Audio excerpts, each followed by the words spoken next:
Quem é o Rei da Glória? É o Senhor Jesus, assentado no mais alto e elevado trono desse universo. Nós temos um Rei maravilhoso, um Rei que fez uma obra tão maravilhosa como Ele é maravilhoso. Há pouco nós estávamos ouvindo o irmão fazer duas menções, dois textos, o de Colossenses e o do livro de Hebreus. Por que não queima no nosso coração quando está se expondo uma palavra tão rica, tão poderosa como esta, que fala-nos da primazia, da preeminência de Cristo, da sua absoluta perfeição, da sua perfeita obra realizada naquela cruz? Irmãos, por que não queima isso em nossos corações? Isso não perturba vocês? Isso me perturba. Irmãos, diante daquela palavra, aquela leitura, aquelas considerações, nós deveríamos estar de boca no pó. É exatamente isso, arrependidos. Bendita a bênção do arrependimento que Deus nos deu. Não só para aquela experiência inicial que nós encontramos no nosso novo nascimento, mas é um arrependimento sequencial, porque nós temos ferido o nosso Senhor com a nossa conduta, com a nossa vida, com as nossas escolhas, com os nossos valores. Então, quando nós lemos porções daquela realidade, é como se fizermos uma leitura introdutória por um momento. E não é, irmãos. Deus nos livre e nos guarde disto. Era um momento para que muitos se levantassem e começassem a falar: Senhor, estamos arrependidos, não temos buscado a Tua face, não temos buscado a Ti como convém buscá-lo, não temos colocado a Ti mesmo como preeminência na nossa vida, não temos. Irmãos, nós precisamos pôr a boca no pó, nós precisamos nos arrepender, irmãos. Nós não temos vivido uma vida que o Senhor se alegre conosco, apesar da sua infinita graça, do seu amor eterno que não nos larga. Nós não temos respondido. Ah, queridos irmãos e irmãs, que o Senhor mexa conosco, tire-nos dessa frieza, dessa apatia espiritual. Isto é sintoma de apostasia, porque nós encaramos as situações como se fossem mais uma reunião, tivemos mais um encontro, tivemos mais um acampamento, e o resultado, irmãos e irmãs, e eu estou sentado com vocês nesse momento da exortação, irmãos. Não pense que eu estou fora dessa exortação, estou dentro dela. Nós precisamos, de fato, que o Espírito Santo insista conosco, para nos quebrantar, quebrar a dureza do nosso coração, para que realmente nós, ao ouvirmos a palavra, ao tocarmos a palavra, tocarmos a reflexão da palavra, sejamos tocados, quebrantados e avivados. Que eu possa ser socorrido. Não é egoísmo, não é necessidade, mas que vocês, todos nós, sejamos socorridos. Nós precisamos sair desse marasmo espiritual, irmãos e irmãs. Nós precisamos. E não há outra maneira de nós sairmos dessa condição se nós não tivermos a revelação dada pelo Espírito Santo do quanto fomos amados. Do quanto nós fomos amados por esse bendito Senhor, que escolheu a levar para a eternidade as marcas do seu sofrimento no seu santo corpo, em sinal de amor. Mas essas coisas nos tocam muito superficialmente. Doce Espírito, fala ao nosso coração, fala nesta noite também. Ajuda-nos, livra-nos de nós mesmos. Ajuda-nos a ouvir-te, para que possamos, ao ouvir ao Espírito Santo, Ele nos jogue o holofote em Cristo e nos derramemos em adoração diante desse Senhor tão maravilhoso. Você tem uma oportunidade agora de falar: louvado seja o Senhor, glorificado seja o Senhor, bendito seja o Senhor. Diga isso, irmão e irmã: louvado seja o Senhor, bendito seja o Senhor. Fale para que Ele ouça com a sua voz. Ele merece. Sabe por que eu estou dizendo isso, irmãos e irmãs? Tem um texto que vocês conhecem, já lemos ele aqui várias vezes. Ele, subsistindo em forma de Deus, não julgou como usurpação ser igual a Deus. Antes, a si mesmo se esvaziou, assumindo a forma de servo, tornando-se semelhante a homens. E, reconhecido em figura humana, a si mesmo se humilhou, tornando-se obediente até a morte, e morte de cruz. E depois, pelo que também Deus o exaltou sobremaneira e lhe deu um nome, ou o nome que está acima de todo nome, para que ao nome de Jesus se dobre todos os joelhos, no céu, na terra e debaixo da terra, lá no Hades, e toda língua confesse que Jesus Cristo é o Senhor, para a glória de Deus Pai. O inferno, um dia haverá um clamor. Aqueles que estiverem lá estarão clamando: Ele é o Senhor, Ele é o Senhor, Ele é o grande vencedor, Ele tem toda a autoridade. Este é o teu Senhor Jesus, digno da nossa adoração. Então Ele um dia receberá o clamor desse universo, vindo até das profundezas dessa terra, em reconhecimento de uma autoridade absoluta.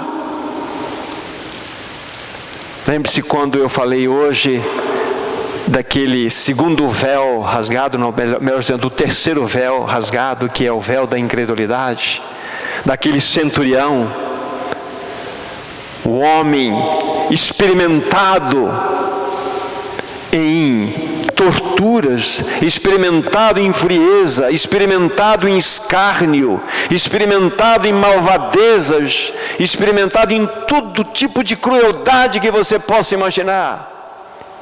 Ali estava esse centurião, Cássio Longinos, diante de um que estava pendurado. Ele não sabia com quem ele ia combater. Ele irá combater com um carpinteiro de Nazaré, manso, humilde, não reativo, absolutamente santo. E nesse combate, quem se lançou ao chão foi o centurião. Verdadeiramente este é filho de Deus. Não se importou com absolutamente mais nada. Deu as costas à sua posição de glória. Tornou-se um cristão fiel, como foi dito. Foi lá para a região da Capadócia. E depois de um tempo de evangelizar tantos, foi sacrificado por causa da sua fé. Ele viu o amor. Ele viu literalmente o amor e experimentou o amor. E derramou-se em amor por ele. Por isso ele deu adeus ao mundo. O que é a morte diante de um Senhor tão poderoso como este? Absolutamente nada. O mundo e tudo perde o brilho. Mas por que o mundo não perde o brilho diante de nós? Porque nós o achamos importante. Nós amamos o mundo. Reconheçamos isto, irmãos e irmãs. Por isso que o momento é de pôr a boca no pó. Pegue o livro de Cantares, antes de nós darmos um passo adiante ao que iremos ainda nessa noite falar. Livro de Cantares, capítulo 5. Tem uma passagem aqui, algumas citações que eu gostaria de fazer. Cantares, capítulo 5. Enquanto vocês chegam lá, o livro de Cantares, na realidade, é uma linda metáfora mostra-nos aqui um relacionamento de amor entre Salomão e Sulamita. E era um relacionamento de amor profundo. Mas isto é, na realidade, uma metáfora que joga todo o holofote naquela relação celestial de Cristo com a sua igreja. E aqui nós temos 5 fases de realidade de amor. Temos aquele amor inicial, o amor vacilante, o amor crescente, nós temos o amor transformador, depois temos o amor maduro. E numa dessas fases, quando nós lemos o livro de Cantares, então nós temos a fala da esposa, temos a fala do esposo, depois temos o coro, aquelas filhas de Jerusalém, etc. Quando a esposa está falando, nós devemos entender metaforicamente que a igreja está se dirigindo ao Senhor.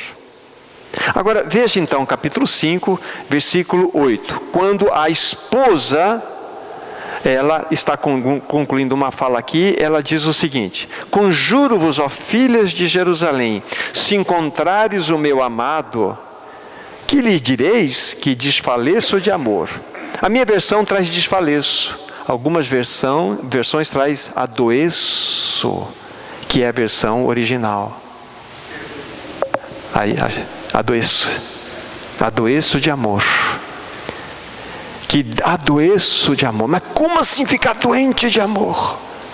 É exatamente esta realidade que quando você conhece o amado do seu coração, você vai começar a queimar no seu íntimo. É exatamente essa ideia que o texto quer nos mostrar aqui, esse desfalecimento, esse adoecimento, é de fato, ai como eu tenho saudade do meu amado. E na realidade, quando a esposa diz isto às filhas de Jerusalém, que são, não é o detalhe agora, ela vai dizer o seguinte, quando ela diz isto, aí vem o coro, versículo 9, é as filhas de Jerusalém dizendo: mas quem é o teu amado? Mais do que o outro amado, ó tu mais formosa entre as mulheres, que é o teu amado, mais do que outro amado, que tanto conjuras? Então é assim na igreja. Há aquelas pessoas que começam a ser despertadas e começam de fato a ter um relacionamento de intimidade com Cristo e que vai chamar a atenção de muitas outras que estão à sua volta. Mas quem é esse amado? Aí ela começa no versículo 10 em diante, a esposa, descrever as belezas daquele que era o amado da sua alma. O meu amado é alvo, é rosado, mais distinguido entre 10.000. E ela vai desenvolvendo tudo aquilo que ela poderia colocar como palavras para lançar como qualidades, belezas insondáveis desse querido amado dela. Aí ela chega num determinado momento, que é o verso 16, e diz assim: o seu falar é muitíssimo doce, sim, ele é totalmente desejável, tal é o meu amado, tal é o meu esposo, ó filhas de Jerusalém. Esta é a descrição de um amor apaixonante. Essa é a descrição de um amor que está num processo de amadurecimento. É quando ela perdeu completamente, vamos dizer assim, todo o interesse para as coisas que estavam à sua volta, e o único foco se tornou o seu amado. E depois desse testemunho, veja só o que aconteceu com esse testemunho, versículo 1 do capítulo 6. Para onde foi o teu amado, a mais formosa entre as mulheres? Que rumo tomou o teu amado? E nós o buscaremos contigo. Olha aí, aquele testemunho entrou no coração daquelas filhas de Jerusalém dentro dessa leitura. E falou: mas que rumo ele foi? Queremos conhecer, e nós o buscaremos contigo. Nós o buscaremos. É assim. Quando, queridos irmãos e irmãs, o nosso coração começar a arder de amor pelo Senhor, porque Ele já se revelou a nós, porque nós o amamos, porque Ele nos amou primeiro. Quando verdadeiramente isso ser experimentado, esse queimar do coração do amor pelo Senhor, vai fazer com que as pessoas vejam Cristo em nós e elas vão se interessar por aquilo que está movimentando a sua vida. Vocês já ouviram um testemunho do tipo seguinte, assim: um irmão chegou e perguntou a respeito daquela outra pessoa, por que ele é tão diferente assim? Por que ele é tão diferente dos outros? E é um testemunho de pessoas que na realidade estão vivendo simplesmente na dependência desse Cristo maravilhoso. Não fazem as suas escolhas na medida em que o mundo escolhe. Faz as suas escolhas na medida em que seu Cristo orienta. É assim.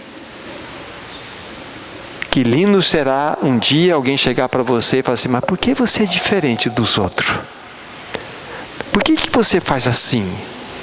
Por que você não foi lá? Aí você vai começar a entender o que é um testemunho simples e prático. Então nós temos esse livro de Cantares extremamente lindo, que é uma linda, preciosa metáfora da relação de Cristo e a igreja. Depois vocês debrucem nesse livro e vocês vão realmente ter muitas colheitas de pérolas preciosas que estão aqui. Mas esse é o ponto inicial que eu quero deixar para vocês, para mostrar da importância dessa relação de amor. O que nós fizemos com o tempo juntos já compartilhado. Buscamos estabelecer uma base para respondermos àquela questão que foi levantada quando João diz lá na sua primeira epístola: não ameis o mundo, e nem as coisas que há no mundo. Não ameis o mundo. Aí nós começamos a fazer perguntas, vocês se lembram? Por que os cristãos amam o mundo? Porque um filho de Deus lavado no sangue de Cristo prefere beber a água poluída desse mundo e não se saciar naquelas fontes maravilhosas, mananciais maravilhosos de águas do Senhor. Por quê? Por quê? Lembra-se, nós fizemos essa pergunta. Aí nós clamamos algo, que o Espírito Santo nos ajudasse para que despertasse no nosso coração amor pelo Senhor. Mas nós precisávamos de algo mais, é que esse mesmo Espírito Santo mostrasse o quanto esse Senhor nos amou para que pudéssemos amá-lo, porque nós só podemos amá-lo porque Ele nos amou primeiro, em primazia. Esse é o grande desafio. Aí nós vamos facilmente compreender essas realidades do texto. Vamos para 1 João capítulo 2, por favor. Versículo 15 em diante. Vocês vão entender estas realidades aqui que são exortativas, mas na medida em que nós vamos desfrutando desse relacionamento de intimidade com o Senhor, nós vamos avançando. Nós vamos avançando com a ajuda do Senhor. Eu sempre tenho feito isso e vou fazer muito brevemente, porque eu já usei um pouquinho do tempo introdutório, mas eu quero para sempre fazer aquela conexão que particularmente eu entendo ser interessante. O que nós fizemos hoje pela manhã foi apresentar para os irmãos, para concluirmos aquela realidade especial de contemplarmos a face de Cristo lá no Calvário.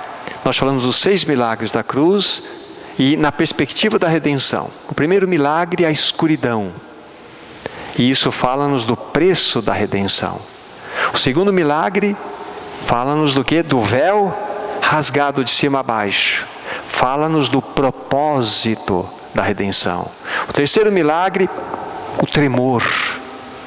Lembra do terremoto? Fala-nos do poder da redenção. O quarto milagre fala-nos dos sepulcros que foram abertos. Fala-nos do fruto da redenção. Depois, lembra-se, fomos para João, o quinto milagre, aquele lenço que estava sobre a cabeça de Jesus, que estava enrolado e deixado à parte. E o que nós falamos para os irmãos, dentro dos costumes da época, quando havia um banquete, então você se levantava daquele momento e você iria voltar e você deixava então aquele guardanapo enrolado bem na frente do seu talher. Então o atendente que chegaria lá fala assim: não, esta pessoa que não está presente aqui vai voltar. Então o que significa aquele lenço? Eu voltarei. É escatológico. E o sexto fala-nos então da prova da redenção, né? Prova da redenção. E o sexto milagre, a ressurreição dos mortos, que apareceram em Jerusalém depois da ressurreição de Cristo. Fala-nos do quê? Do penhor da ressurreição. E todas estas realidades só apontam, só fazem com que cresça em nós a compreensão do quão fomos amados. Em especial, dentro desse quinto milagre, já considerado com vocês, é uma promessa. Ele fala assim: eu não vou deixar vocês, eu vou, mas eu volto. Eu venho para buscar vocês, porque o Senhor deseja que nós para sempre estejamos com Ele. O Senhor nos ama tanto, que Ele quer ter uma convivência íntima conosco, e deve começar agora no nosso coração. Deixe-me dizer algo a respeito da mesa que não foi dito hoje de manhã.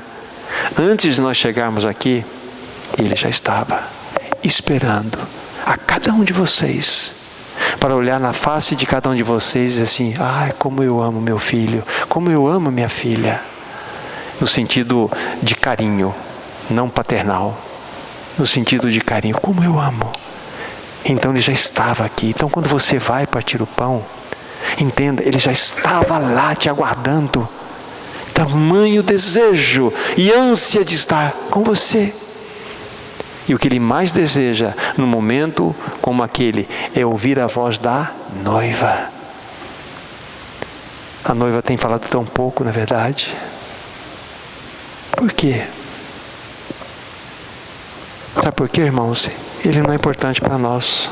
É isso que é. Ele não significa muita coisa para nós. Sim, Ele tem um valorzinho, sim. Um valorzinho, Ele deu a sua vida por nós, morreu naquela cruz. Mas não é tão assim. Irmãos, isso tem que mexer conosco. Você tem um privilégio, eu também, de sempre, na oportunidade de que se expõe para nós estarmos junto do noivo, naquele momento que vamos nos lembrar do que Ele fez. Ah, irmão, irmã, venha preparado, não venha com o seu cesto vazio. Venha com seu cesto cheio de palavras de adoração, de gratidão. Ou então pelo menos uma frase: Senhor, eu te amo. Mas por que isso emperra dentro de nós? É porque Ele não representa nada para nós. Irmãos, sejamos honestos. Agora, por isso que esse assunto de não ameis o mundo é extremamente sério.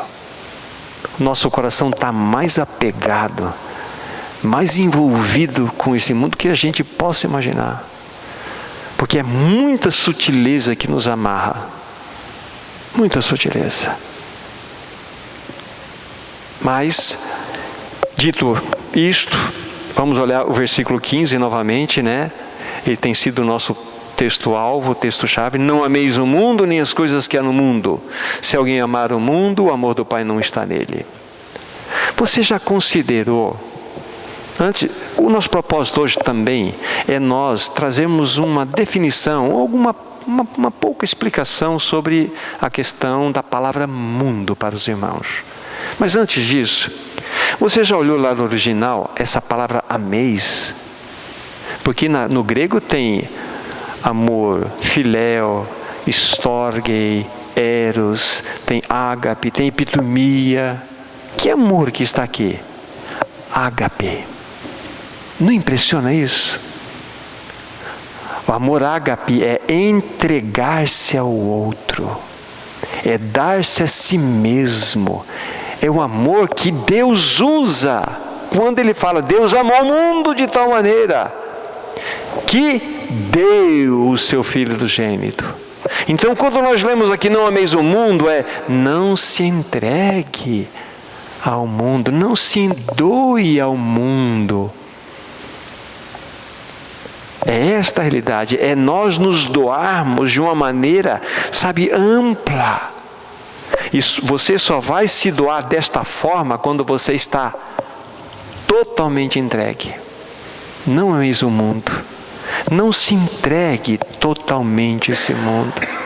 É isso que o texto quer nos mostrar aqui. É É por isso que Tiago, então, quando ele fala assim, infiéis ou adúlteros e adúlteras, que lá no original, não sabeis que a amizade do mundo é inimiga de Deus? Todos aqueles que querem se constituir amigos do mundo se tornam inimigos de Deus. Esta relação é uma relação de adultério, porque envolve esse tipo de amor. Então, esse assunto de não ameis o mundo é tremendamente sério e profundo para nós. Então, João, pelo Espírito Santo, lógico, trouxe essa palavra e carcou aqui. Puf, não ágape. Podia ser um outro tipo de amor, mas aqui é um amor entregar-se totalmente. Que coisa que deve impressionar o nosso coração, queridos irmãos e irmãs. Agora, não ameis o mundo, nem as coisas que há no mundo. Então a palavra mundo, nosso irmão, numa outra oportunidade, ele fez algumas breves colocações que já nos ajudaram. Mas o mundo tem, assim, várias interpretações. Você pode aplicar essa palavra mundo, que no original é cosmos, de várias formas. E algumas principais, outras menos principais, Por exemplo, quando nós colocamos esse texto ao lado de um já considerado com vocês, João 3,16, porque Deus amou o mundo de tal maneira que deu, etc, etc. Está escrito lá assim, João 3,16. E esse aqui, João mesmo está escrevendo, pelo Espírito, não ameis o mundo. E as duas palavras têm a mesma origem de realidade original lá do grego, cosmos. Então não podemos ter a mesma interpretação para as duas. Aí você busca de fato a compreensão. No caso de João 3,16, mundo, cosmos, representa humanidade, pessoas. Deus amou a humanidade, Deus amou as pessoas, que deu o seu Filho. Simples assim. Temos as questões, por exemplo, de outras interpretações, que vale o universo material, etc., mas nós não vamos por aqui agora. Mas aqui é uma outra interpretação, aqui fala de uma outra realidade dessa palavra mundo, é um sistema caído. Fala-nos de uma entidade espiritual. Já no alto das considerações anteriores, nós já fomos falando para vocês que este mundo a qual João aqui se refere, não é um mundo palpável, um mundo material. Não é um mundo simplesmente de pessoas. É uma entidade espiritual. Há um sistema satânico governando tudo que está à nossa volta. Vocês se lembram? Já fiz uma pergunta isso um tempo atrás, Gênesis 1:1. No princípio criou Deus os céus e a terra. Não está escrito lá que Deus criou os céus e o mundo. Os céus e a terra. Esse mundo como nós o conhecemos agora, pós-queda, é um mundo que foi arquitetado, foi desenhado, foi planejado minuciosamente por Satanás. Ele tem um objetivo por isto. Ou seja, todo o sistema político que nós conhecemos, todo o sistema educacional, todo o sistema social, todo o sistema religioso, sistema econômico, tudo isso faz parte de uma tramóia do inimigo. Então nós estamos inseridos dentro de um contexto, porque tudo foi desenvolvido a partir de uma queda, onde o inimigo está agindo. E quando João está nos orientando aqui, dando essa palavra, imperativa, não ameis o mundo, é uma ordem, não ameis o mundo. Ele está querendo nos mostrar exatamente que este mundo caído tem a assinatura de Satanás. Deixe-me novamente registrar para vocês aqui algo importante. Assim como a igreja é uma entidade espiritual, um corpo vivo. A igreja não é um prédio. Você foi para a igreja? Como é o nome da tua igreja? Qual é o endereço da tua igreja? Não é assim que a gente pergunta? A igreja não é um prédio, não é uma instituição. A igreja é o corpo vivo de Cristo. Ou seja, nós temos parte da igreja que está reunida aqui. Quando esta reunião terminar, a igreja que somos nós, membros uns dos outros, nós vamos para casa. E o templo fica aqui. Então a igreja é uma entidade espiritual, o corpo vivo de Cristo, composto de muitos membros, cujo cabeça é Cristo. E hoje, Cristo, como Ele se movimenta, como Ele faz a sua obra? Pela igreja. Então, se nós não formos os braços do Senhor, se nós não formos as pernas do Senhor, a boca do Senhor, os ouvidos, os olhos do Senhor, como Ele vai avançar a sua obra? Não vai. Então é de responsabilidade nossa entender que nós fazemos parte de uma realidade espiritual, uma igreja. Da mesma forma, este mundo, aqui como interpretado por João, cosmos, sistema caído, é uma entidade espiritual que tem um cabeça, Satanás. E como então Satanás, ele desenvolve o seu projeto nesse mundo? Usando o seu corpo. Usando o seu sistema como mãos, como pés, como ouvidos, como olhos, como, enfim, é assim. E nós precisamos discernir isto. É por isso então que João está dizendo, não ameis o mundo, nem as coisas que há no mundo. Esse cosmos é um sistema mundano estabelecido, arquitetado, muito bem arquitetado, e tem 3 finalidades. Eu penso que há mais, mas eu selecionei 3 aqui. Primeiro, confrontar Deus com o seu projeto. Satanás, ele sempre irá fazer de tudo para confrontar Deus com o seu projeto. Essa é a primeira missão. Ele vai ter a ferramenta maior dele, que é o mundo, para atingir o seu alvo. Usando todos os tipos de atrativos, todos os tipos de mecanismos para nos distrair. Vai usar tudo que ele puder para nos distrair. Para que a obra de Deus mesmo seja confrontado. Esse é o primeiro objetivo. O segundo, arruinar o testemunho da igreja. Esse esquema, essa entidade espiritual caída, tem como objetivo arruinar o testemunho da igreja, macular o testemunho da igreja. Então ele vai fazer de todas as maneiras para que ele leve a bom termo isto. E por fim, ele quer enganar a sociedade em geral. O mundo em geral, a população em geral, ela é mantida debaixo da escravidão do engano, através dos brinquedinhos que Satanás vai oferecer através desse mundo, para nos manter realmente cativos, enganados. Irmão, nós vivemos num mundo caído, terrivelmente caído. Facebook, Instagram, você nunca viu a foto de uma pessoa feia lá. E normalmente as pessoas dão depoimentos das coisas mais lindas, mais belas que acontecem, salvo algumas coisas. Eu estou dizendo isso, eu não tenho isso e não estou criticando quem tem, pode se tornar uma ferramenta até boa. Mas eu estou olhando agora na perspectiva negativa. Não vejam-me como um legalista aqui.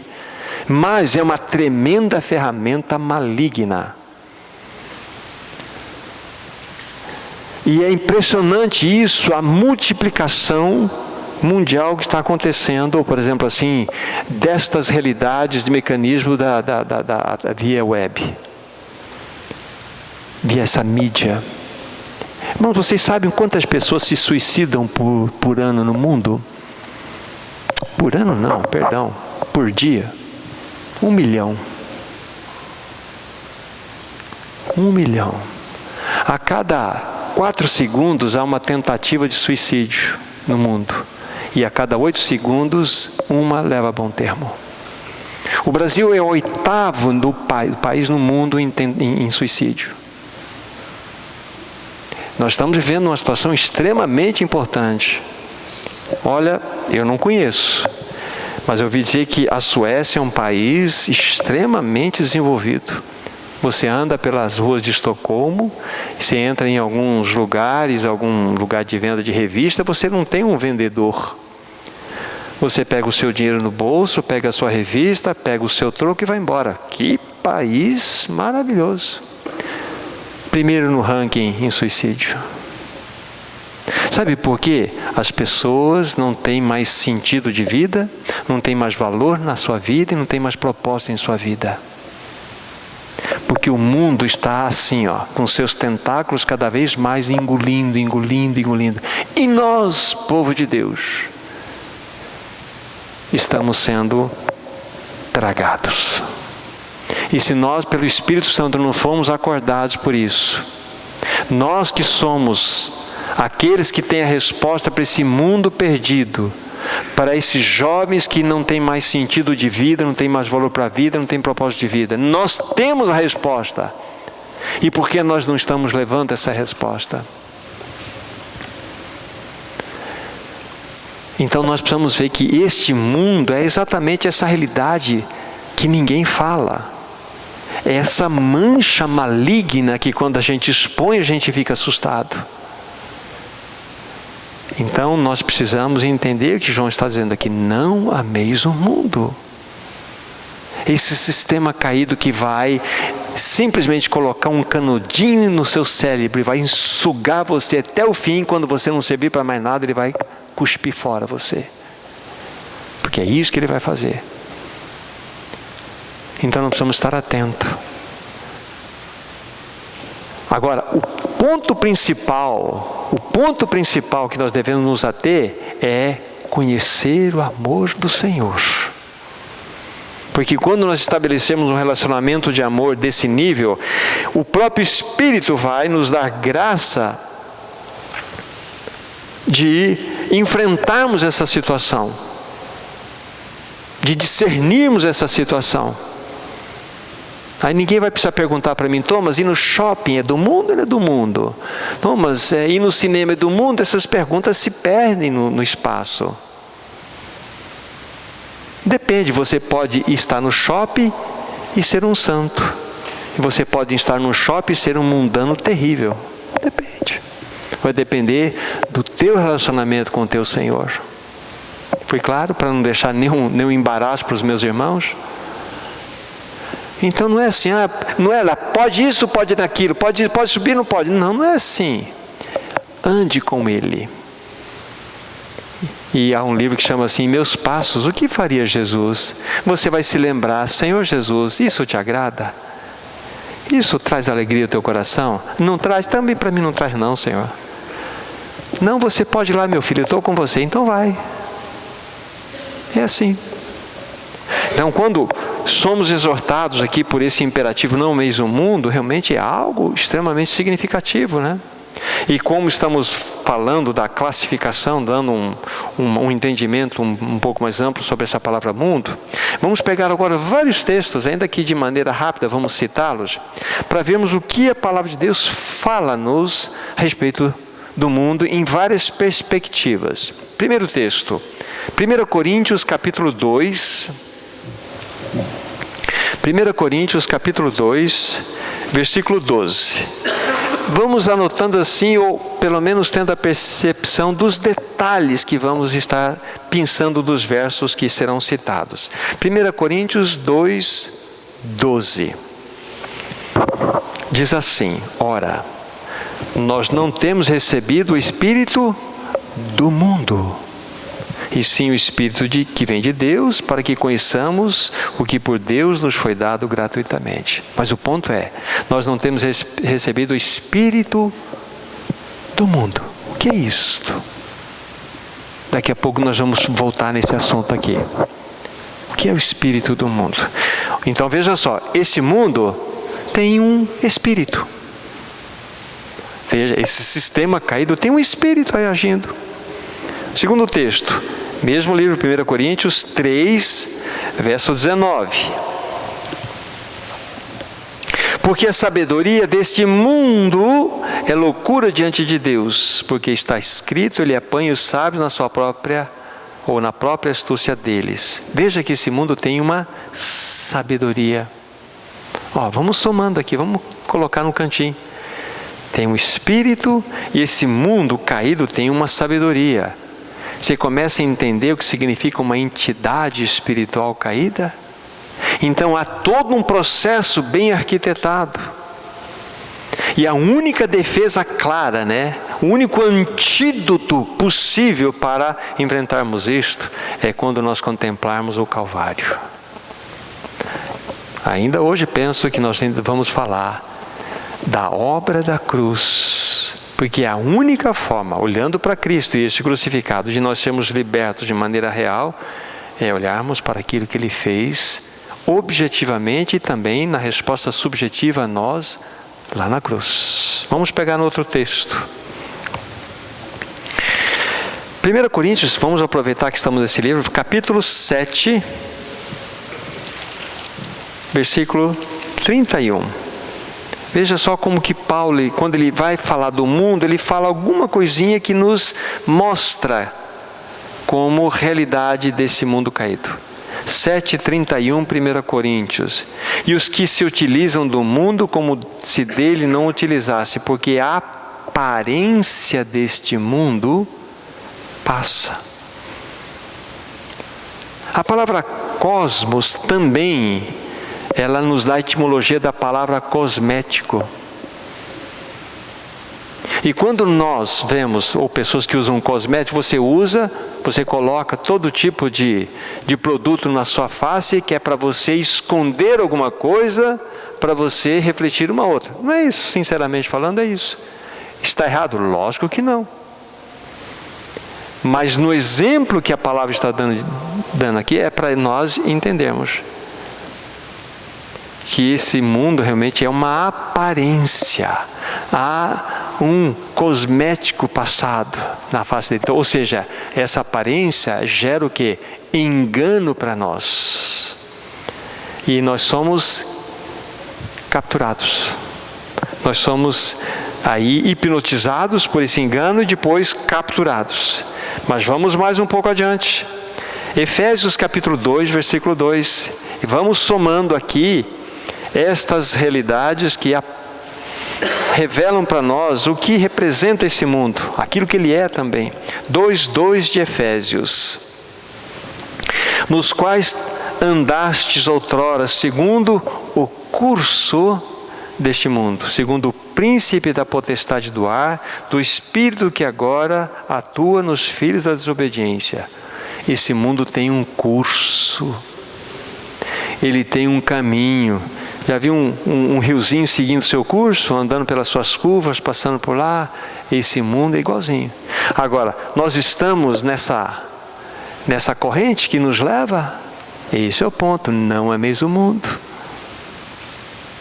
Então nós devemos perguntar ao Senhor: Senhor, abra o meu entendimento para que eu discirna tudo isso que está à minha volta.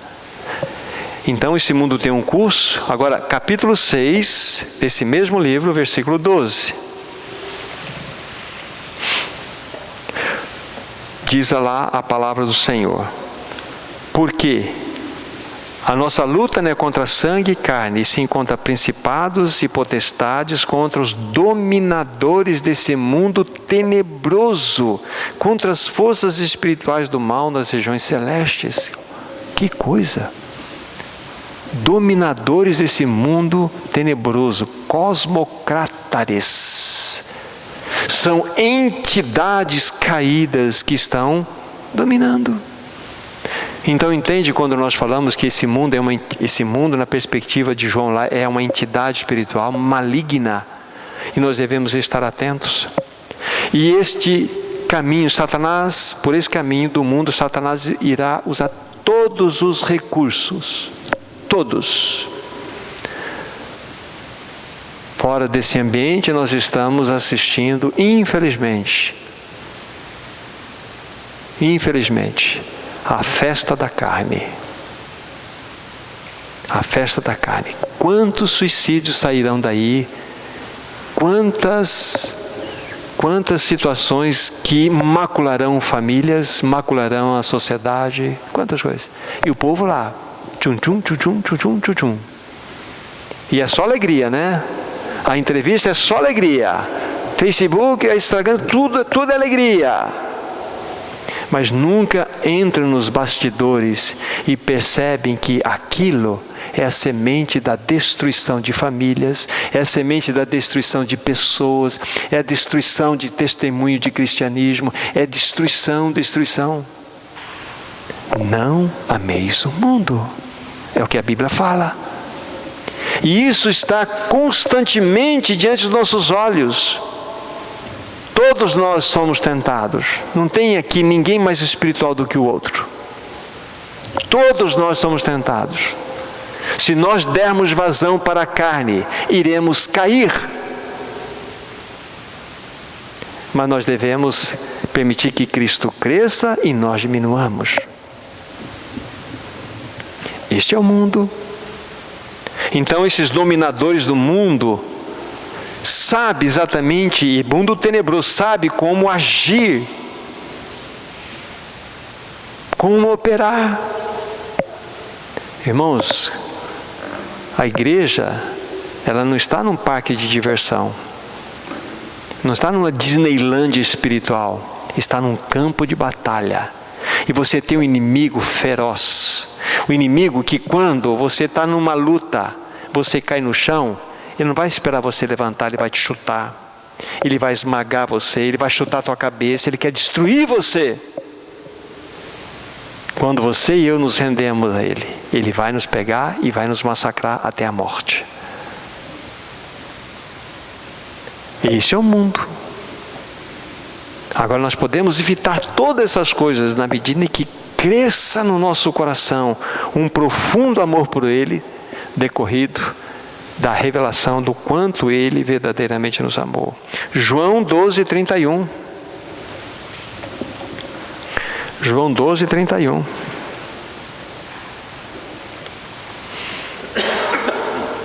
Jesus está dizendo aqui: chegou o momento de ser julgado este mundo, e agora o seu príncipe será expulso. Esse mundo tem um príncipe. Olha, esse mundo tem um espírito, ele tem sabedoria, ele é uma aparência, ele tem um curso, tem dominadores, ele tem príncipe. É uma entidade espiritual caída. Então nós não podemos brincar com esse mundo, porque nós seremos presas fáceis. Você e eu não devemos enfrentar o mundo, você e eu devemos ir para o Senhor, e Ele em nós vai nos dar vitória. E esta é a vitória contra o mundo, a vossa fé. E quem venceu o mundo? Ele. Tem de bom ânimo, eu venci o mundo. Eu venci o mundo. Voltem para 1 João capítulo 2, por favor.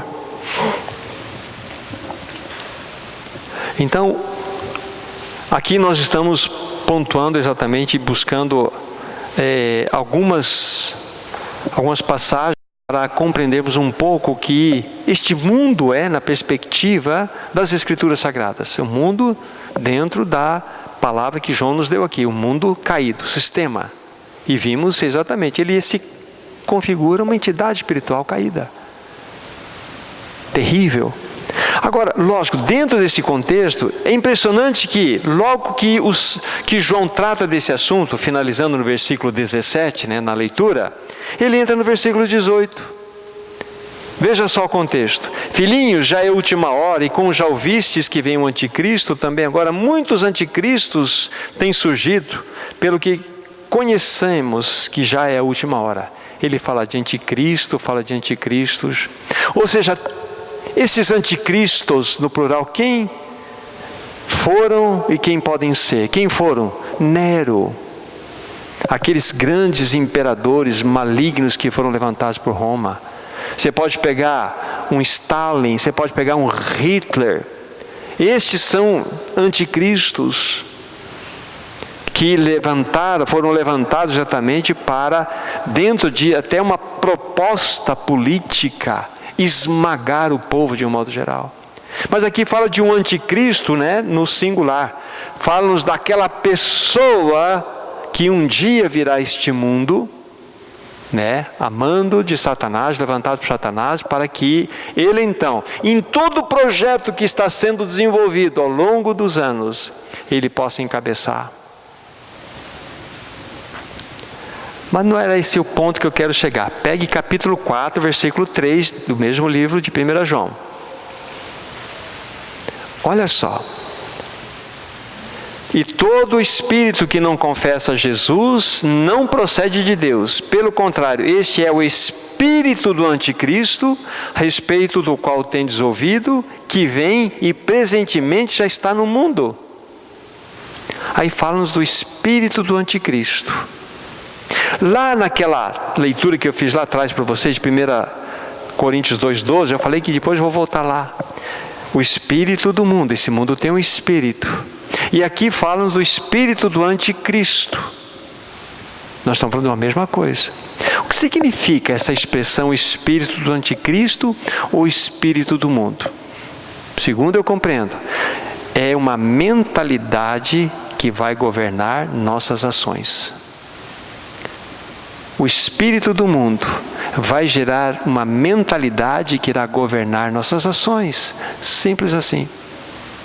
É um espírito, é uma mentalidade que começa a dominar as pessoas para que esse espírito, essa mentalidade governe as ações dela. Esse é o ponto. A sociedade está sendo preparada para este encontro aqui, um encontro com o anticristo. Uma mentalidade está sendo desenvolvida de tal forma que as pessoas estão como, não sei se estou falando certo aqui, o gado, ele vai para o matadouro e nem sabe o que está acontecendo lá. Eu já tinha trabalhado com vocês, não vou falar sobre isso, nós já havíamos visto uma vez Apocalipse capítulo 13, a respeito da marca. Não falamos sobre isso aqui? Sobre a marca da besta, 666, e a palavra marca que aparece ali é uma palavra muito especial, charagma. Ela só vai aparecer no livro de Atos depois, e é uma tradução bastante especial. E a palavra charagma é a raiz da palavra caráter. E isso está exatamente conectado com este espírito do mundo, o espírito do anticristo, que é a mentalidade que governa as ações. Ou seja, a mentalidade do povo está sendo cada vez mais preparada pelo mundanismo para que no determinado momento possam receber o anticristo com aplausos. Eu sei que eu fui muito rápido, mas o meu ponto não é ficar dentro desse pensamento com os meus irmãos. Mas é só para mostrar que existe uma artimanha, uma sutileza sendo tecida em todo esse processo. E nós não podemos ser vítimas disso.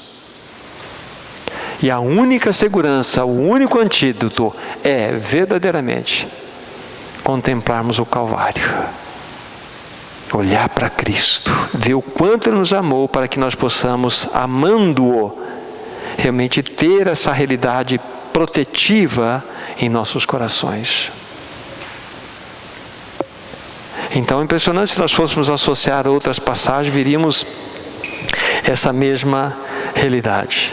Aí 1 João capítulo 5, verso 19. 1 João 5, 19. Sabemos que somos de Deus e que o mundo inteiro jaz no maligno. Ele faz uma distinção clara. Somos de Deus e o mundo jaz, está associado ao maligno. O mundo está, porque é uma entidade espiritual. Então nós precisamos da ajuda, do socorro do Senhor. Agora nós precisamos então, talvez ver um texto e mais um outro para que possamos marchar para a nossa conclusão. Esse mundo, ele é extremamente sedutor. O diabo não iria usar coisas que não nos seduzem para tentar nos atrair. O diabo, ele tem uma experiência só na terra de 6.000 anos. Ele sabe exatamente qual é a minha fraqueza. Ele sabe qual é a sua fraqueza. Ele vai lá naquele ponto. Então nós não precisamos nos encher dele, do Senhor Jesus Cristo, através do Espírito, para que sejamos guardados, protegidos desse mundo que é sedutor. Vocês se lembram qual foi, dentre aquela grande e bela oração de Jesus, o que ele orou ao Pai com nosso respeito? João 17,15. Já vou abrir, já vou ler para vocês. João 17,15. Em toda aquela oração maravilhosa, ele chega num determinado momento, ele fala assim: não peço que os tires do mundo, e sim que os guardes do mal. É interessante, ele nos quer aqui, mas a única forma de nós estarmos seguros aqui é guardados do mal. Esse mal aqui, poneiros, maligno, é do inimigo mesmo, não é de mal, problemas circunstanciais, não, é mal inimigo. Então ele está fazendo uma oração, ele já orou a nosso favor. Peço que os livre, os guardes do mal. Isso é maravilhoso, nós temos essa oração já para contar com ela. Agora, vamos ver como que o Senhor preparou um caminho de vitória para o cristão, para concluirmos. Senão nós vamos ficar só no aspecto depressivo do processo, nós vamos ficar muito abaixados. Nós temos que agora olhar na palavra, opa, tem um caminho aqui para nós, ainda que estejamos falando. Gálatas 6,14, é o texto áureo, maravilhoso, que Paulo deixou aqui na sua epístola, que nos mostra o caminho seguro, para que nós sejamos livres dos tentáculos terríveis e malignos desse mundo. Gálatas 6,14, quase que nem precisava abrir, né? Longe esteja de mim gloriar-me, a não ser na cruz do nosso Senhor Jesus Cristo, pela qual o mundo está crucificado para mim e eu para o mundo. Veja que a cruz corta dos dois lados. Primeiro, o mundo está crucificado para mim. Vocês já ouviram, mas me ouçam novamente. Coloque uma cruz no mundo. Cruz não é morte? Então, o mundo está morto para mim. O mundo está morto, não representa nada para mim. Esse mundo sistema está morto. Mas aí tem uma vírgula e fala assim: e eu para o mundo. Aí muda a perspectiva. Quando o mundo olha para você, o mundo vai olhar também que há uma cruz. Você não é interessante para esse mundo, porque você é um morto para ele. Não só o mundo está crucificado para mim, mas eu estou morto para esse mundo. E o mundo não tem nada em mim. Assim como Jesus falou assim, numa outra oportunidade: eis aí o príncipe desse mundo, vem aí, e ele nada tem em mim. Lógico, não pode ter. Agora, ele vai ter em alguém que é morto em Cristo? Não. Então, qual é o caminho da vitória, segundo Gálatas 6,14? Morte em Cristo Jesus. É quando nós aceitamos a nossa morte em Cristo Jesus, há um efeito maravilhoso, muito amplo dela agindo em nós. Nós morremos para nós mesmos, morremos também para o pecado, nós morremos para o diabo, nós morremos para o mundo. E aqui a ênfase é: nós morremos para o mundo e nós também, olhando para ele, vemos que ele morreu para nós. Não tem mais sentido. Não tem mais. Por que isso acontece? No mesmo livro de Gálatas, agora pega o primeiro capítulo, versículo 4, nos responde. Por que nós podemos dizer com tanta certeza? Veja o que o Senhor Jesus fez, qual que era a obra perfeita dele naquela cruz, quando ele olhou para você. Gálatas 1:4.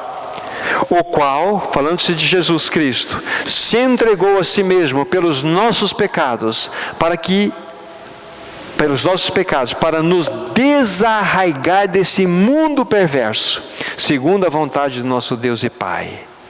Então Ele se entregou a si mesmo por causa dos nossos pecados, com o fim de nos tirar pela raiz desse mundo perverso. Olha só, nós não pertencemos mais a esse mundo. A situação é tão séria que não tinha outro caminho, é nos arrancar pela raiz, através da nossa morte em Cristo. Por isso que lá ele vai dizer no versículo 14, capítulo 6, o mundo está morto para mim, mas eu também estou morto para o mundo. É ser arrancado pela raiz. Por isso que João diz lá, não ameis o mundo. Não ameis o mundo. 1 João, voltem lá por favor, capítulo 5. Estamos indo para o encerramento, irmãos. 1 João, capítulo 5, versículos 4 e 5. Porque todo que é nascido de Deus vence o mundo. Olha que maravilha. E esta é a vitória que vence o mundo, a nossa fé. Quem é que vence o mundo, senão aquele que crê que Jesus, crê ser Jesus, o Filho de Deus? Mas olhando uma perspectiva mais, em princípio aqui, quem é que vence o mundo, senão o Filho de Deus?